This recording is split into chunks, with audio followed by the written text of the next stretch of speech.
ലോകത്തിലെ ഏറ്റവും ശക്തമായ സുരക്ഷാ സംവിധാനങ്ങളിലൊന്നുള്ള ഒരു രാജ്യത്തിന്റെ തലസ്ഥാന നഗരത്തിൽ മുഴുവൻ ബങ്കറുകളും എയർ ഡിഫൻസ് സിസ്റ്റങ്ങളും ചുറ്റിപ്പറ്റിയ ഒരു കോമ്പൗണ്ടിൽ 2 മണിക്കൂറിനുള്ളിൽ കൃത്യമായി എത്തി ലക്ഷ്യം തകർത്ത ഒരു മിസൈൽ. റഡാറുകൾക്ക് പിടികിട്ടാൻ പോലും വളരെ പ്രയാസം. ഹൈപ്പർസോണിക് വേഗത്തിൽ അന്തരീക്ഷത്തിലേക്ക് കുതിച്ചു. പിന്നെ ആകാശത്തു നിന്നും നേരെ ലക്ഷ്യത്തിലേക്കുള്ള കുതിപ്പ്. ഈ മിസൈലിന്റെ പേരാണ് ബ്ലൂ സ്പാരോ മിസൈൽ. റിപ്പോർട്ടുകൾ പ്രകാരം 2026 ഫെബ്രുവരി 28 നടന്ന ഒരു രഹസ്യ ഓപ്പറേഷനിൽ ഇറാന്റെ സുപ്രീം ലീഡറായ അലി ഖമേനിയെ ലക്ഷ്യമിട്ട ആക്രമണത്തിൽ ഈ മിസൈൽ ഉപയോഗിച്ചതായാണ് ഇപ്പോൾ റിപ്പോർട്ടുകൾ സൂചിപ്പിക്കുന്നത്.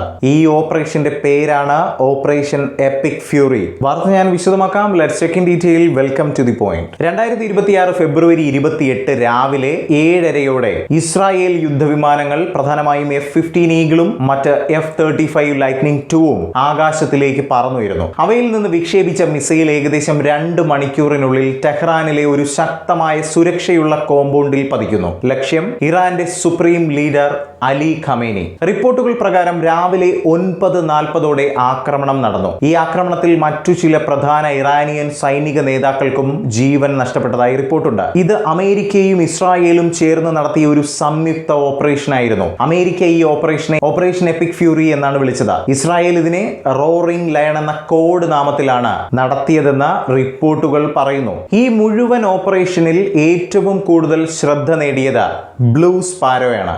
അതെ, ബ്ലൂ സ്പാരോ മിസൈൽ. ഇത് വികസിപ്പിച്ചത് റഫേൽ അഡ്വാൻസ്ഡ് ഡിഫൻസ് സിസ്റ്റംസ് ആണ്. ആദ്യമായി ഇത് യുദ്ധത്തിനല്ലായിരുന്നു. ഇത് ഇസ്രായേലിന്റെ ആരോ മിസൈൽ ഡിഫൻസ് സിസ്റ്റം പരീക്ഷിക്കാൻ വേണ്ടി രൂപകൽപ്പന ചെയ്ത ടാർഗറ്റ് മിസൈൽ ആയിരുന്നു. അതായത് ശത്രുക്കളുടെ ബാലിസ്റ്റിക് മിസൈലുകൾ, പ്രത്യേകിച്ച് സ്കഡ് മിസൈലുകൾ സിമുലേറ്റ് ചെയ്യാൻ വേണ്ടി നിർമ്മിച്ചതായിരുന്നു. പക്ഷെ പിന്നീട് ഇതിനെ ഒരു ആക്രമണ മോഡലാക്കി മാറ്റി എന്നതാണ്. ഇതിന്റെ പ്രധാന സവിശേഷതകൾ പരിശോധിക്കുകയാണെങ്കിൽ നീളം ഏകദേശം 6.5 മീറ്റർ, ഭാരം 1.9 ടൺ, 1000 കിലോമീറ്ററിൽ കൂടുതൽ റേഞ്ചും മാക് 5നേക്കാൾ കൂടുതൽ വേഗതയും. ഇത് പറക്കുന്ന രീതിയാണ് ഇതിന്റെ ഏറ്റവും വലിയ ശക്തി. ആദ്യം ഇത് ക്വാസി ബാലിസ്റ്റിക് ട്രാജക്ടറിയിൽ അന്തരീക്ഷത്തിന്റെ അതിരുകൾ വരെ ഉയരും. പിന്നീട് ഹൈപ്പർസോണിക് വേഗതയിൽ ലക്ഷ്യത്തിലേക്ക് തിരികെ കുതിച്ചു പായാൻ ഇവയ്ക്ക് സാധിക്കുമെന്നതാണ്. ഈ രീതിയിലുള്ള പറക്കൽ കാരണം സാധാരണ എയർ ഡിഫൻസ് സിസ്റ്റങ്ങൾക്ക് ഇത് പിടികൂടി നശിപ്പിക്കുന്നത് വളരെ ബുദ്ധിമുട്ടാണ് എന്നത് എടുത്തു തന്നെ പറയണം. ഈ ആക്രമണത്തിന് പിന്നിൽ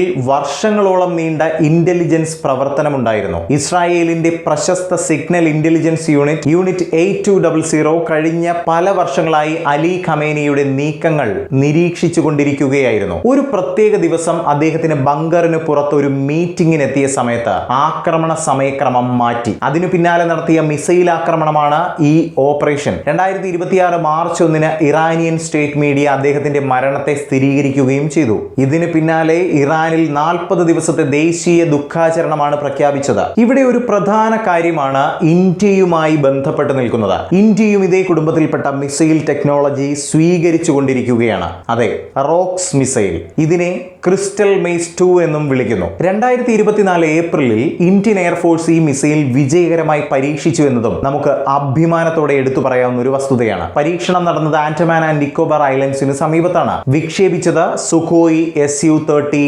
MKI യുദ്ധവിമാനത്തിൽ നിന്നും.